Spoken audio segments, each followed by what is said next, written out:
Bonny. Born 1807, died 1864, was a 19th century adventurer, miller, hotel keeper, city planner, and counterfeiter, as well as a livery stable keeper and a bounty hunter, a private detective, a postmaster, a merchant, and a soldier, and author, and, as we shall see, a Mormon banditti. He was part of the Council of 50 in Nauvoo. After he made his way there, he claims to have become an aide-de-camp to Joseph Smith as late as June of 1844, which I believe is clear fiction, but this is what his Wikipedia insert says. Anyway, he is best known for his undercover work in exposing the banditti of the Prairie, resulting in his investigations of the torture murder of noted pioneer and frontiersman Colonel George Davenport. I've mentioned Colonel George Davenport. He is an 1812 war hero. He was living around Nauvoo at the time. After the death of Joseph Smith, some Mormon banditti connected with Brigham Young murdered this venerable old colonel while he lay for a nap in his house. It was so notorious that the Mormons and Brigham Young, who was under suspicion of murder at the time, were required to leave the state of Illinois and go west, where there was a frontier waiting for them. They were the treaty was drawn between Brigham Young and Stephen O. Douglas, as you know, one of Joseph Smith's best friends. They wanted this Mormon mafia, also called the Danites, and John D. Lee also reports that Brigham Young was the head of Murder Incorporated around Nauvoo, and Hosea Stout, as chief of police, was the head mafioso doing the assassinations under order of Brigham Young. Well, Edward William Bonny is clearly a character right out of fiction, but they claim he was real, which he probably was somewhat. But Edward Bonny claims to also have been part of the Council of 50, which the Utah Mormon Church is now claiming was a legitimate council, supposedly implemented by Joseph Smith, but there is no real contemporary evidence that Joseph Smith was even aware of the Council of 50. And this Council of 50, I believe, it is my theory, these were Confederates that were formed by Brigham Young and crew, and John Taylor has a memory of these blood oaths that were taken by these Confederates that would meet late at night in homes and take blood oaths to murder and overthrow Nauvoo and Joseph Smith. And why? Because Joseph Smith and Nauvoo were anti-slavery and were voting out slavery in the state of Illinois, as they had tried to do in the state of Missouri before they were thrown out of Missouri for their anti-slavery activity. Brigham Young at the time, William Law, John C. Bennett, all pretended to be anti-slavery so they could infiltrate the Mormon Nauvoo community that were there as part of the Underground Railroad to assist kidnap free black men to escape from the South, where bounty hunters had imprisoned them, and they would float up the Mississippi River from Quincy, starting in Quincy, to Keokuk, where my relatives lived, and then to Nauvoo, where more of my other relatives live, up into the Ohio Valley, where some of my other relatives were waiting there to file lawsuits to free these wrongfully kidnapped free black people who, under the fugitive slave laws, had become wrongfully enslaved in the South.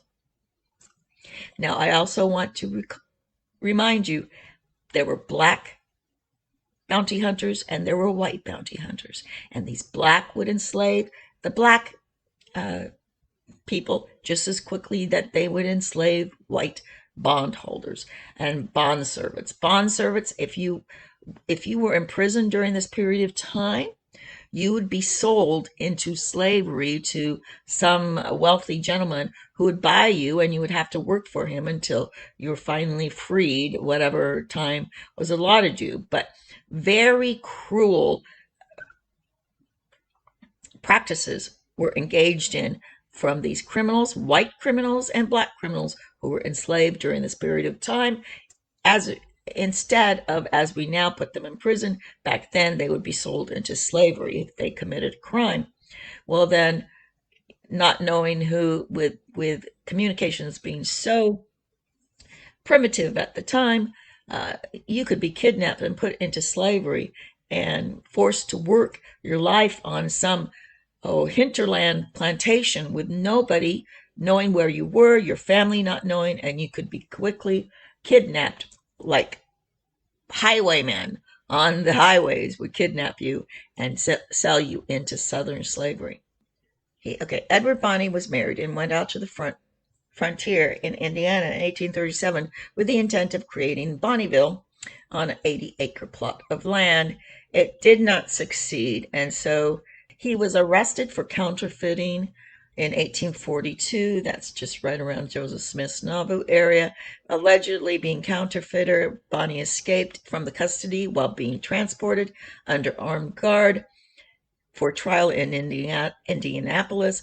Bonny immediately left Indiana and went into, you got it, Nauvoo, Illinois, where the counterfeiters William Law, John C. Bennett, awaited him. The Fosters, the Higbees, and the Laws, all involved in counterfeiting with William Jackson in the Nauvoo area. Now, here's his Mormon affiliation. It's very tenuous. Bonny eventually fiddle-footed his way to Nauvoo, Illinois in 1844, a Latter-day Saint community on the Mississippi River, where he and his wife decided to settle. Between March 14th and April 11th, 1844, he was chosen by Joseph Smith, the founder and leader of the Church of Jesus Christ of Latter-day Saints, who was a friend to be a member of the Mormon Theocratic Council 50. Highly unlikely. Let's see what they use as their footnote. 6. List of the members of Council 50, probably between April 25th and May 3rd, 1844. And we all know what Joseph Smith was doing on April 25th when supposedly the Council 50 was organized to overthrow the government of the United States. Well, he was passing the hog law. In other words, allowing the people to vote on whether hogs should roam free in Nauvoo. And also proclaiming his belief in the Constitution and the Bill of Rights. While this Council of 50, behind closed doors at night, were plotting the overthrow of the United States. But again, that's Mormon history. It's just been completely forged and completely erased the real Mormon history to this fake Mormon history. And Bonny showing up, becoming Joseph Smith's aide-de-camp as late as June? I don't think so. Bonny went to Nauvoo because he was a counterfeiter and he needed to find his friends. After the murder of Joseph and Hiram Smith at Carthage, Bonny, who was a non-member, was considered an outsider by the Nauvoo church elders, lost his influential status among the Council of 50 and was released from the council on February 4th, 1845, and he left for Iowa, where my family also founded Keokuk. Bonny continued to involve in fighting against criminals. Yes, he joined the other side. He decided to become a bounty hunter of these criminals. Well, he should know because he was involved with them. Okay, in 1845, Edward Bonny moved across the Mississippi River from Nauvoo to Montrose, Lee County, Iowa Territory, where he operated a livery stable. Now, you recall that there was a writer, a historical writer, who disclosed that these Mormon banditti were so notorious that they would take people across the river and then disembowel them, knife them, disembowel them, and throw them in the river as they tried to cross from Nauvoo to Montrose. Okay, then investigation. It goes down. He wrote a book about hunting down the banditti of the prairie, and we know that these young Mormon lads were part of the Illuminati and the oligarchs of England in stealing money from their own banks. Billy the Kid, one of the most famous ones, Butch Cassidy and the Sundance.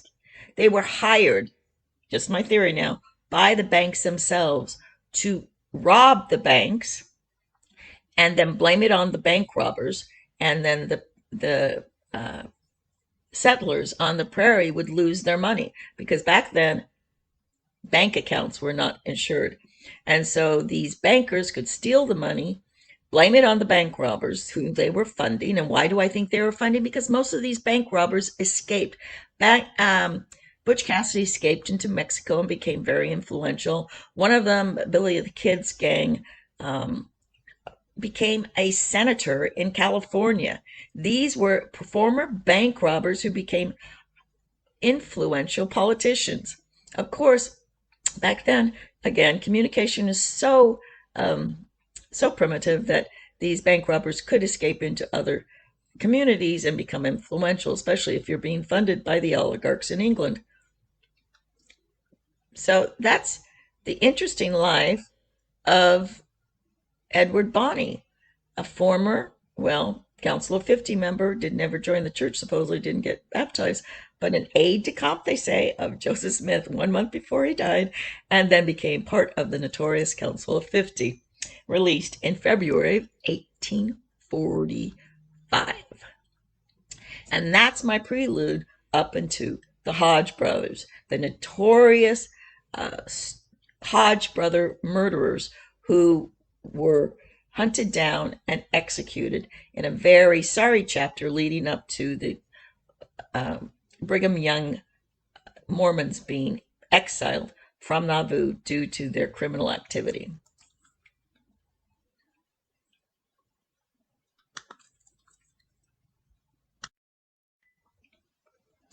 The notorious Hodge brothers, solving the mystery of their destruction at Nauvoo. The Hodge brothers were two young Mormon bandits who were hanged or executed at Nauvoo for a series of murders.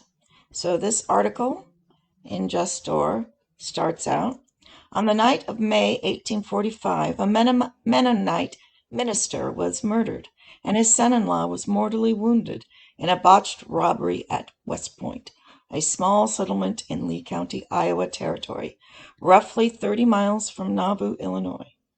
When word spread that the murderers were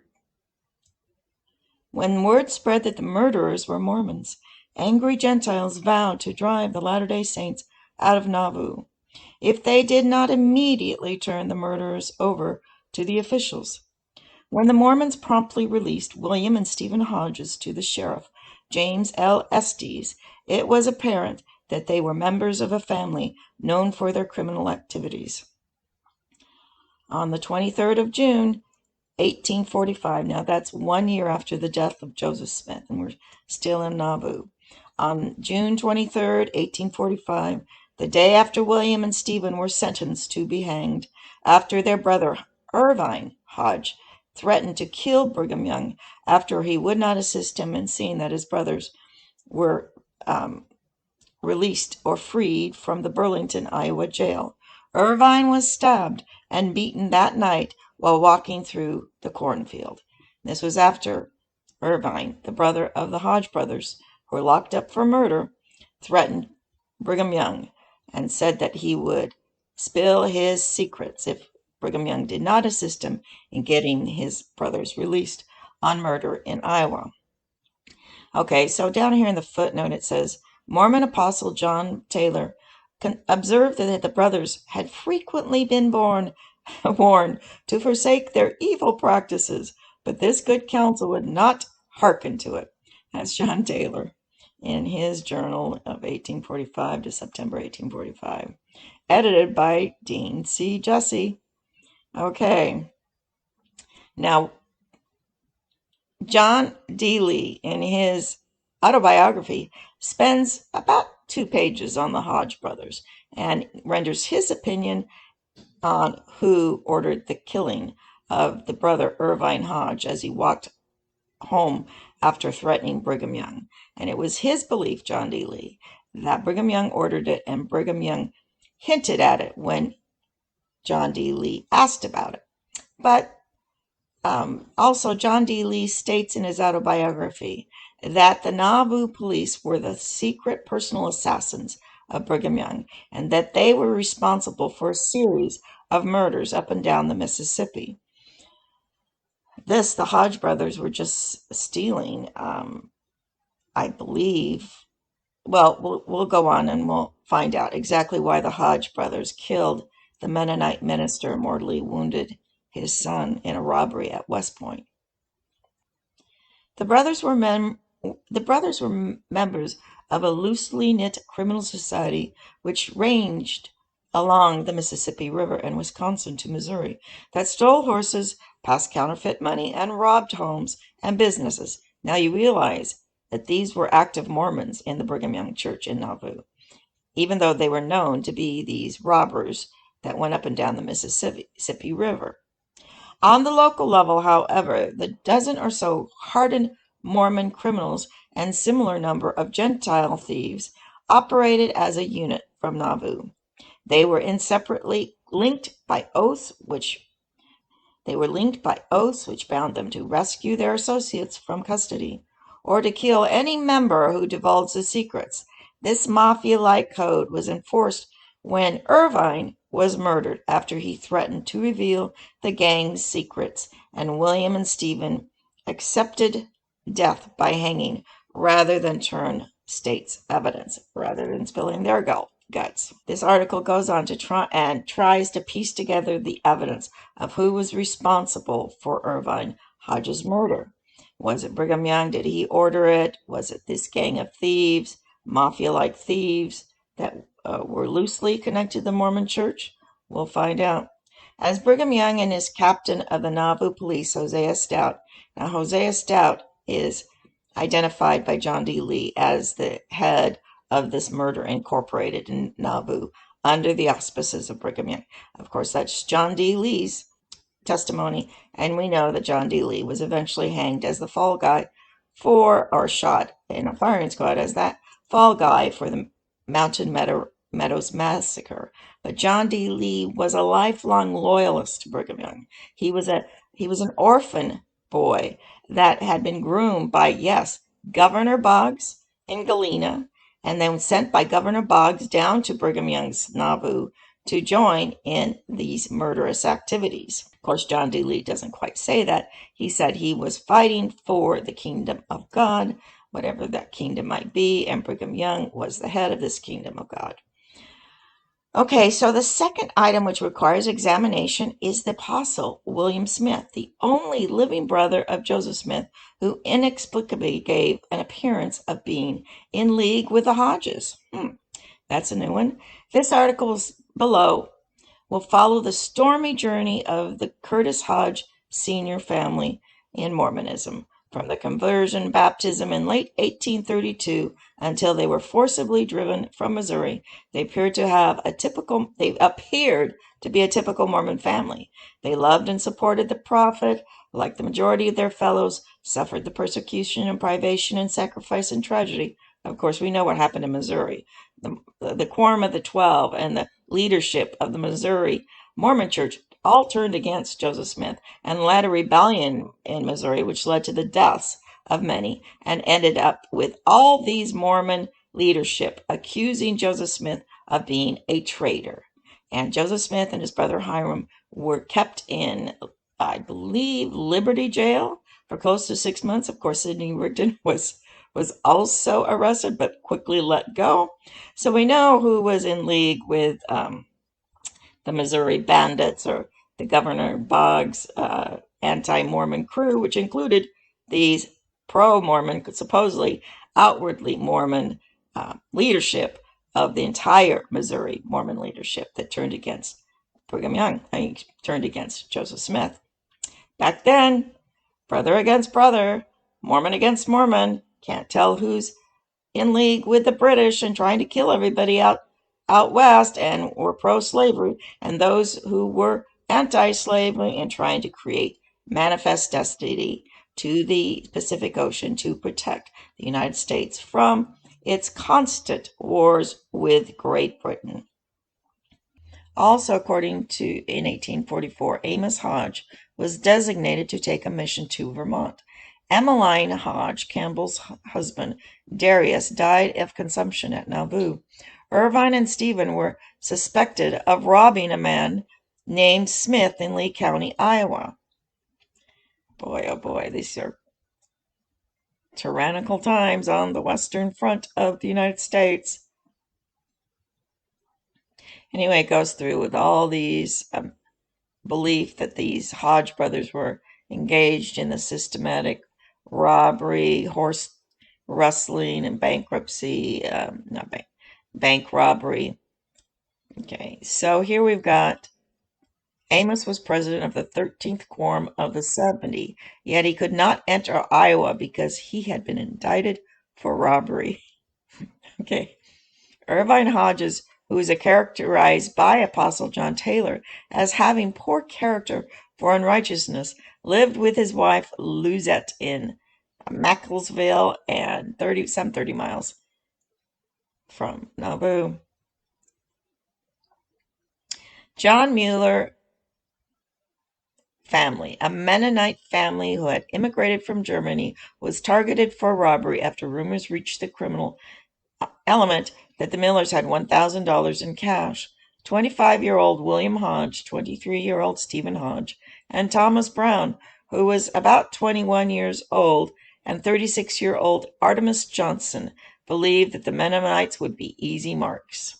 So on May 8th and 9th, they brazenly went into their isolated house and killed the senior Mennonite minister, Mueller, and wounded his son. Fatally wounded his son. His son eventually died. I mean, this was like execution style of families who were living alone out on the prairie. So it goes on to say that when the brothers broke into the house, murdering two of its inhabitants and trying to steal the money, and I believe they couldn't find the money. That's how happenstance and Keystone cops, these Mormon bandits, were. But they called the doctor, and John Miller's, his wife, and two daughters, and their husbands, Henry Lacey and Jacob Reiser, were sleeping on the floor when Mrs. Miller heard an opening of the door about midnight. She later testified to an interpreter that the three men had darkened faces, silently entered the house holding dark lantern and attacking the Millers and Lacey with clubs. Confluent accounts indicate that stoutly built 58-year-old Miller gained his footing and started beating the assailants with his unloaded shotgun, and died when a bowie knife pierced his heart. Lacey was in the process of choking one of the robbers when he was stabbed with a knife and was mortally wounded by a gunshot. This unnerved the robbers, who fled, but William left his distinctive cap, which had trimmed with fur. John Wells had earlier testified that William attempted to get him to join their gang. So this is the second household robbery that this gang of Mormons instigated, and they just basically terrorized the Mississippi. At dawn, Sheriff Estes and Dr. Holmes joined the grieving survivors and frantically mad neighbors at the murder scene. Holmes did what he could to keep Lacey alive, and then determined Miller had been stabbed in the chest with a huge knife which would have gone through the body of any ordinary person. Meanwhile, Sheriff Estes and other woodsmen who had been raised in Kentucky followed 4 sets of tracks which ended at the Mississippi River crossing from Nauvoo. So they tracked him to Nauvoo. The brothers asked Brigham Young what they should do the next morning, and Young, who believed that William and Stephen to be murderers, told them to fulfill the law. They responded by threatening to kill them. Then, in spite of being warned by Apostle William Smith to get out of Nauvoo, They went to Amos's house. Brown and Johnson's, on the other hand, were more in touch with reality and fled Nauvoo. The Iowans infiltrated Nauvoo on May 12th and observed that Stephen with blood on his clothes and William without his customary cap, and combined with this, the neighbors saying that William and Stephen were in the neighborhood shortly after this, so they were identified and tracked down.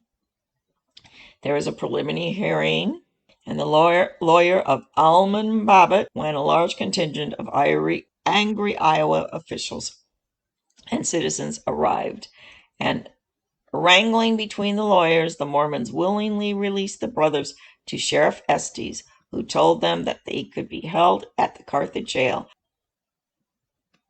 Irvine was cutting through the cornfield near Young's house about 10 p.m. when the policemen Alan Stout and John Scott heard a few blows struck as someone was being beaten, an ox or something, with a club.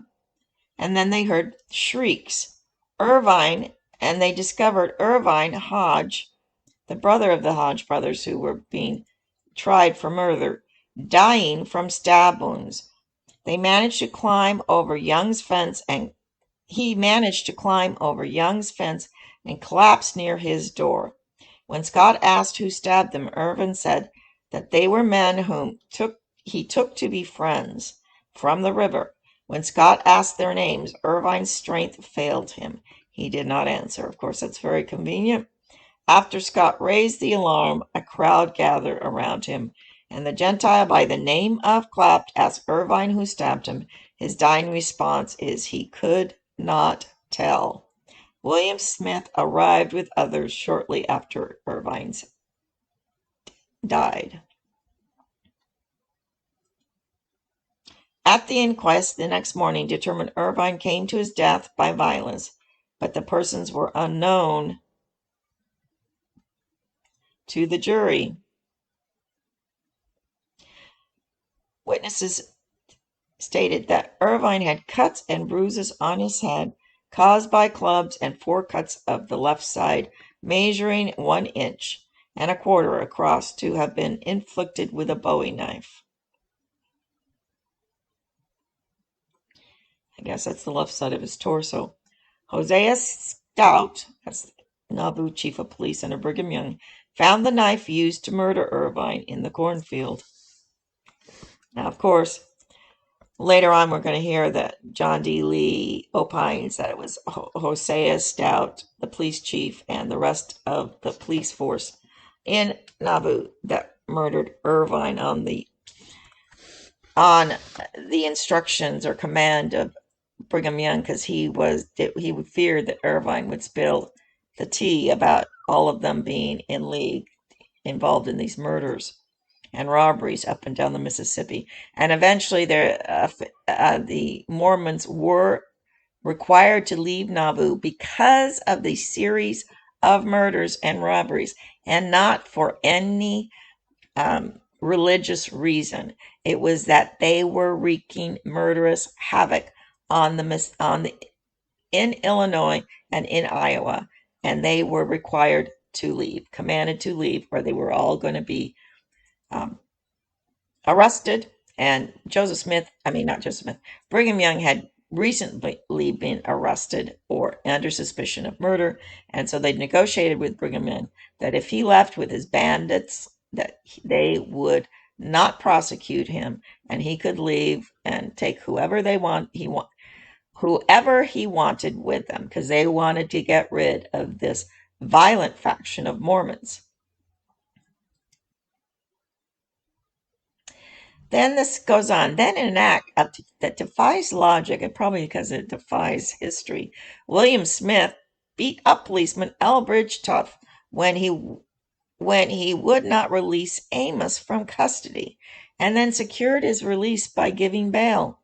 On June 25th, Brigham Young publicly chastised Smith for demanding the police release William and Stephen Hodge from custody.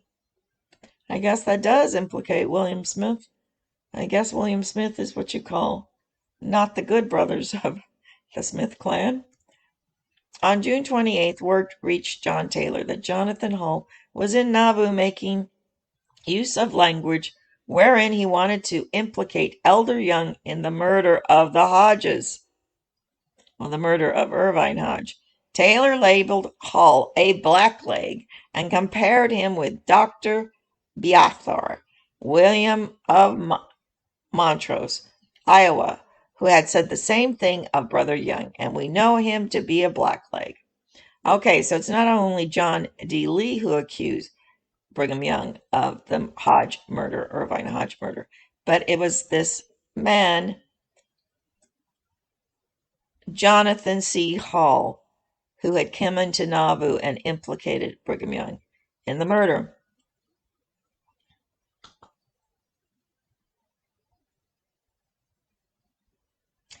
Oh, wow. Amos disappeared and most certainly was murdered after being released from custody. The Warsaw Signal, July of 45, inadvertently confirmed Amos' disappearance when they wrote, "It appears that Amos Hodge, who was under arrest in Nauvoo, was permitted to escape, held at hostage, for he had not been publicly heard from since the murder of his brothers." So the entire Hodge family of 4 brothers get murdered during this short period of time. William Smith, then a bitter enemy of Brigham Young, said that November 1946 that Amos Hodge was murdered. It was said between Montrose and Nashua in Iowa by Brigham Young's guard, who pretended at the time to escort him out of Nauvoo. Now, this has also been reported by Mormons in Salt Lake that Brigham Young would allow people to leave the city with protection, and then once they left the city and was out on the plains, then Brigham Young's guards would murder everyone to avoid these people leaving Salt Lake and going east and reporting on not only the polygamy but the tyranny happening in this western city, in which Salt Lake at certain periods of time had people murdered nightly. There was kind of a bloodlust going on in Salt Lake under Brigham Young. And we do know that Brigham Young was known for torturing people in the basement of the Lion House, as reported by polygamous wives. It's not me reporting it, but one of his polygamous wives that went on the run said that Brigham Young would take people in his basement under the Lion House and torture them, dismember them, disembowel them, and finally kill them. Quite horrifying, but a very ritualized murder, which you will see repeated to this day. The Lori and Chad Daybell story, the 2 children that were murdered, her daughter that was recovered had been dismembered. This is the type of this ritualized killing. The Territorial Gazette and Advertisers of Burlington, Iowa, considered several rumors about Irvine's death. Remember, that's the man who demanded that Brigham Young help out his brothers to get released from Iowa. The supposition of many was that he was murdered by a gang of scoundrels to which he and his brothers are supposedly to have belonged. Okay, so the gang did it. William Huntington recorded that Irvine was murdered by some ruffians, as Hodge was supposed to be of the same gang. Reverend Milton Kimball of Illinois, which was near Irvine's house in Mackensville, wrote his brother Solon Kimball in Michigan in 1845 that Irvine was killed after threatening to expose the big line of thieving operations. Strangely, he added, he had recently seen a letter from his father of this family of villains, in which the old man declared that shortly after the death of Irvine, he came to him in Pittsburgh for an interview for 3 hours and gave him all the facts of this murder. So the father turned against Brigham Young and gave this interview exposing who had been involved in all these murders. July was ushered in by interesting commentaries about Irvine's death. On the 1st, the Warsaw Signal weighed in with an opinion that the Nauvoo police knew who murdered Irvine, but were not telling. Okay, Warsaw Signal, That's Tom Sharp's supposedly newspaper. Well, of course, according to John D. Lee, it was the Nauvoo police that murdered Irvine. Okay, so on the 2nd, the Iowa Capitol Reporter announced that they had learned Irvine was seen with one of the 12 apostles who had taken him aside from a crowd, apparently to reason with him, relative to threats in which he had been loudly indulging. The Saginaw Journal explained that on the 3rd that Irvine was murdered because of his threats to turn state's evidence and expose the gang of robbers at Nauvoo. 2 days later, the Bloomington Herald chided the Burlington residents for procuring 100 rifles to protect themselves from the Mormons. The notice says that if their friends down the creek are scared, sick, the Muscatine Dragoons would protect them. Muscatine usually means the Russian Dragoons. During this confusing and angry time, Gentile criminals, associates of Hodges, John and Aaron Long, Robert Birch, and Judge Fox were joined by Gentile thief named John Baxter at an isolated cabin at Grant Redden and his son William on Devil's Creek, some 5 miles from Montrose, Iowa, and made plans for another robbery, and that would go horribly wrong. This time the victim would be okay, this is the interesting one. This time the victim would be the elderly Colonel George Davenport, a wealthy pioneer, fur trader, businessman, and founded Davenport, Iowa itself, who lives on Rock Island, Illinois. On July 4th, he died after being accidentally shot while being robbed by the above named individuals. And this murder of Davenport was the final straw for the Illinois politicians. And Stephen A. Douglas, I always forget his middle initial, he is the one that negotiated to have the Brighamites, leave the state, and they would no longer prosecute Brigham Young for murder.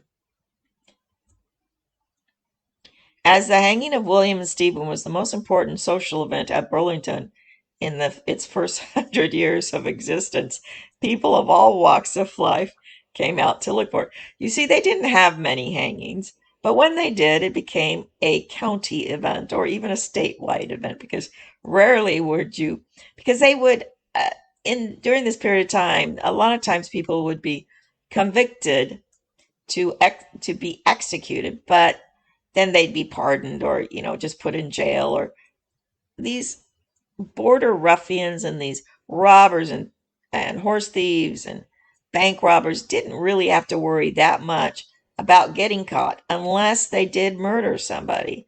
Then that was, and somebody important like Colonel Davenport was the death knell to the Hodges and the Mormon bandits. In 1845 I was present when 2 young men named Hodges were tried for the murdering an old man and his wife. The Hodges said that Brigham Young had sent them to the old people to steal them of their money, which they were supposed to have a large amount. When they went to the house, they found the inmates ready for them, and one of them was wounded.